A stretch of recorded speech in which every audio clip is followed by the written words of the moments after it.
Ode to Man is a one-woman show where actress Emma Hall brings to light the realities of the state of the modern man and modern masculinity in today's society. The episodic and non-linear performance was an enlightening and humorous piece of post-traumatic theatre. In his book, Post-Traumatic Theatre, Hans Lehmann talks about post-traumatic theatre as being a work that, quote, subjects the traditional relationship of theatre to drama to deconstruction, end quote. And he discusses the concept of theatre within drama. In this critique, I will discuss how the show can be seen as post-traumatic because of the elements of intermediality and hypermediacy depicted throughout the production.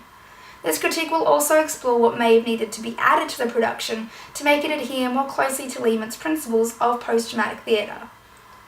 Intermediality can be defined as, quote, a process of transformation of thoughts and processes where something different is formed through performance, end quote.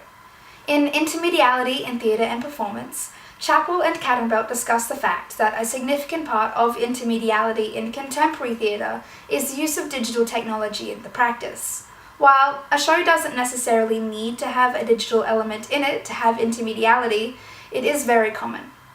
In Ode to Man, there was a heavy reliance on technology as it was such a vital aspect to the show. It wasn't just an added feature that some contemporary theatre shows have, with music or a projection on a screen. Hall actually interacted with the digital element of the show and referred to it in the post-show interview as a whole other character in the production. Examples of her interacting with the PowerPoint is when she ducks out of the way of the words on the opening section, showing that her and the screen are working together, and when she spoke directly to and moved around the projections of men on the walls and pull-down screens. In Intermediality in Theatre and Performance, Definitions, Perceptions, and Medial Relationships, Cadenbelt talks about how the concept of intermediality is used when discussing the correlations between different media in the performance, and the idea of different medias influencing each other. For this instance, the live performance and the digital technology have a mutual effect on one another. Through Hall's theatrical interaction with her digital element and the different medias of the show, the audience got a refreshed perspective and a different effect than they would have had if there had been, say, another actor on stage with her, for example. Another theoretical aspect of the production that considers Ode to Man to be a post-traumatic piece of theatre is the instances of hypermediacy. When discussing hypermediacy in the Week 4 lecture video, QUT lecturer Nathan Sibthorpe talks about exposing seams in a performance, about how it has become common to hide the seams, hide the transitions, and hide what goes into making the show. But when the audience can see the show as many small different elements that all work together to create the show under one performative umbrella, they become more aware of the mediality, which is what hypermediacy is all about. In Ode to Man, the audience are always aware of the media of the projector, and they are very much aware that they are watching a show the entire time.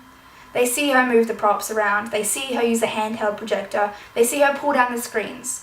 And it brings the form of the show out into the open to bring the audience back to the base fact that they are simply watching a show.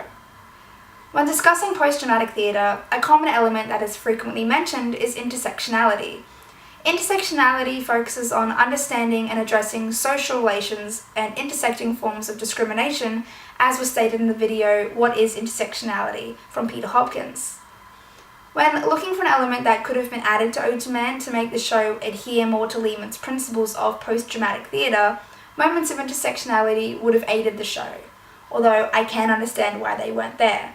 When a piece has intersectionality, it generally refers to minorities and the oppressed, and Hall's concept centered around straight, pictured white men, which are not a minority.